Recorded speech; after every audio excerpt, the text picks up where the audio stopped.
स्वागत है। आज हम एक बहुत ही दिलचस्प सफर पे निकलने वाले हैं। हम बिल्कुल शून्य से एक डेटाबेस तैयार करने की पूरी प्रक्रिया को समझेंगे। इसे ऐसे मानकर चलिए जैसे हम कोई नया घर बना रहे हों। एक मजबूत घर के लिए क्या चाहिए?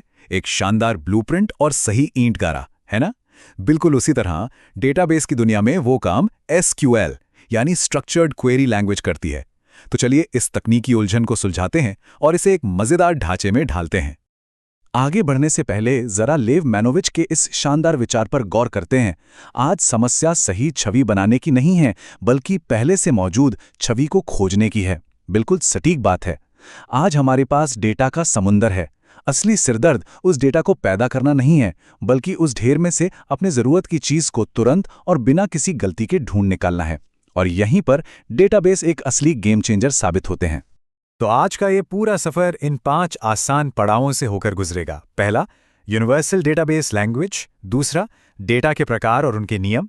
तीसरा, ब्लूप्रिंट को तैयार करना। चौथा, संरचना में बदलाव करना। और अंत में डेटा को अंदर डालना।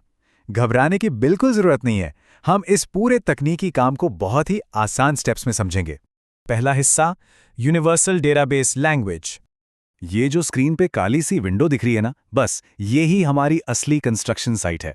MySQL command line. जब स्क्रीन पर ये छोटा सा MySQL डैश प्रॉम्प्ट चमकता है, तो इसका सीधा सा मतलब है कि हमारा सॉफ्टवेयर पूरी तरह तैयार है और कह रहा है, मैं तैयार हूं, बस मुझे निर्देश दो।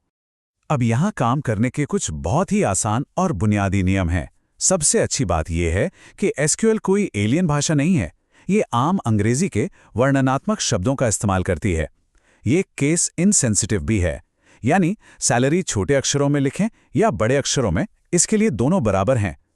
लेकिन हाँ, एक बात जो बिल्कुल नहीं भूलनी है, हर कमांड के अंत में एक सेमीकोलन लगाना जरूरी है। ये सेमीकोलन SQL की दुनिया का फुल स्टॉप है। चलिए दूसरे कदम पर चलते हैं, डेटा के प्रकार और नियम, यानी हमारी निर्माण सामग्री। यहाँ सबसे बड़ा सवाल ये आता है कि अक्षरों या शब्दों को कैसे स्टोर किया जाए। चार और वेरिएबल के बीच का ये अंतर समझना बहुत जरूरी है। मान लीजिए हमने 30 अक्षरों की जगह बुक की और उसमें सिटी शब्द लिखा, जिसमें सिर्फ 4 अक्षर हैं। 4 क्या करेगा? वो बचे हुए 26 स्थानों को खाली स्पेस से भर देगा और जगह बर्बाद करेगा। लेकिन वेरिएबल बहुत स्मार्ट है। वो केवल उन 4 अक्षरों जितनी ही जगह लेगा और बाकी मेमोरी बचा लेगा। ये छोटी सी ट्रिक डेटाबेस को सुपर फास्ट बना देती है। शब्दों के अलावा भी हमारे पास कुछ खास सामग्रियां हैं, जैसे INT जो बिना दशमलव वाली संख्याओं को संभालता है, फ्लोट जो दशमलव वाले नंबरों के लिए बना है, और डेट जो तारीखों को बिल्कुल सही साल, महीना, दिन के फॉर्मेट में सेट रखता है। सही कॉलम के लिए सही डेटा प्रकार चुनना बेहद जरूरी है, वरना सारा सिस्टम गड़बड़ा सकता है। सामग्री तय हो गई, अब आते हैं नियमों पर। इन्हें कंस्ट्रेंट्स कहा जाता है। ये बिल्डिंग के वो सख्त कोड हैं जो गलत डेटा को अंदर आने से रोकते हैं। नॉट नल का मतलब है कि कोई भी जानकारी खाली नहीं छोड़ी जा सकती। लेकिन यहां सबसे बड़ा सुपरस्टार है प्राइमरी की। ये टेबल के हर एक रिकॉर्ड को एक बिल्कुल अनोखी पहचान देता है, ठीक किसी आधार कार्ड या रोल नंबर की तरह। तीसरा पड़ाव, ब्लूप्रिंट परिभाषित करना। इस शुरुआती ढांचे को तैयार करने के लिए हम DDL यानी डेटा डेफिनेशन लैंग्वेज का इस्तेमाल करते हैं। यहां ध्यान देने वाली बात यह है कि हम अभी डेटा के बारे में बात नहीं कर रहे हैं। हम सिर्फ वो घर बना रहे हैं जहां डेटा रहेगा। क्रिएट डेटाबेस और क्रिएट टेबल जैसी कमांड्स इसी DDL का हिस्सा है। एक मजबूत और शानदार टेबल बनाने के लिए बस इन 4 तार्किक कदमों का पालन करना होता है। सबसे पहले अपनी टेबल का एक अच्छा सा नाम रखें, फिर तय करें कि उसमें कौन कौन से कॉलम या एट्रीब्यूट्स होंगे। हर कॉलम को उसका डेटा प्रकार दें और अंत में उन पर अपने सख्त नियम या कंस्ट्रेंट्स लागू कर दें। चलिए इसे एक असली उदाहरण से समझते हैं। इस स्टूडेंट टेबल को देखिए। रोल नंबर को INT दिया गया है और उसे प्राइमरी की बना दिया गया है। वहीं S नेम यानी छात्र के नाम को varchar देकर उस पर नॉट नल का ताला लगा दिया गया है, ताकि किसी भी छात्र का नाम वाला कॉलम कभी खाली ना रहे। बहुत ही तार्किक और सीधा तरीका है ना?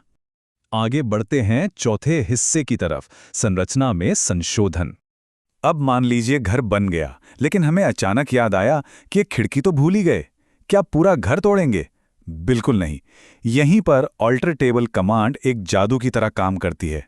ये इतनी लचीली है कि हम घर बनने के बाद भी नया कॉलम जोड़ सकते हैं, कोई प्राइमरी की हटा सकते हैं या पुराने नियमों को बदल सकते हैं। इसे एक व्यावहारिक स्थिति से जोड़कर देखते हैं। मान लीजिए स्कूल को अचानक छात्रों को स्कॉलरशिप देने के लिए अभिभावकों की आय यानी इनकम जाननी है। कोई घबराने वाली बात नहीं है, बस एक ऑल्टर टेबल कमांड चलाई और देखिए टेबल में एक नया इनकम कॉलम जुड़ गया, काम खत्म। लेकिन रुकिए, यहाँ एक बहुत ही गंभीर चेतावनी भी है। ऑल्टर कमांड घर में सुधार करती है, लेकिन ड्रॉप कमांड एक सीधा बुलडोजर है। अगर गलती से भी ड्रॉप टेबल या ड्रॉप डेटाबेस चला दिया तो सब कुछ हमेशा के लिए मिट जाएगा। इसमें कोई अंडू बटन नहीं होता, इसलिए इस कमांड से हमेशा एक सुरक्षित दूरी बनाकर रखनी चाहिए। और अब हमारा आखिरी 5वां कदम, डेटा डालना। घर पूरी तरह से बनकर तैयार है, अब वक्त है इसमें फर्नीचर शिफ्ट करने का। तकनीकी भाषा में कहें तो अब हम DML यानी डेटा मैनिपुलेशन लैंग्वेज में आ गए हैं। DML का पूरा काम ढांचे के अंदर के डेटा को संभालना है, जैसे नया रिकॉर्ड इंसर्ट करना, पुराना डिलीट करना या किसी जानकारी को अपडेट करना। एक नया रिकॉर्ड सफलतापूर्वक कैसे डाला जाता है, इसका ये सिंटैक्स देखिए। इंसर्ट इनटू का इस्तेमाल करके हमने गार्डियन टेबल में ID, नाम, फोन नंबर और पता बिल्कुल उसी क्रम में डाल दिया जिस क्रम में हमने अपना ब्लूप्रिंट बनाया था, और बस डेटा अपने सही खांचे में जाकर सेट हो गया। तो हमने DDL के साथ एक शानदार ढांचा खड़ा किया और DML का इस्तेमाल करके उसमें सारा डेटा भी भर दिया। लेकिन अब एक बहुत बड़ा सवाल खड़ा होता है। जब इस डेटाबेस में लाखों करोड़ों रिकॉर्ड्स जमा हो जाएंगे तो जरूरत पड़ने पर हम उस जानकारी को बाहर कैसे निकालेंगे? डेटा को ढूंढना और उससे काम की चीजें निकालना, यहीं तो डेटाबेस का असली जादू छिपा है। सोचने वाली बात है ना? ये जादू कैसे काम करता है, ये हम जानेंगे अपने अगले सफर में। तब तक के लिए सीखते रहिए।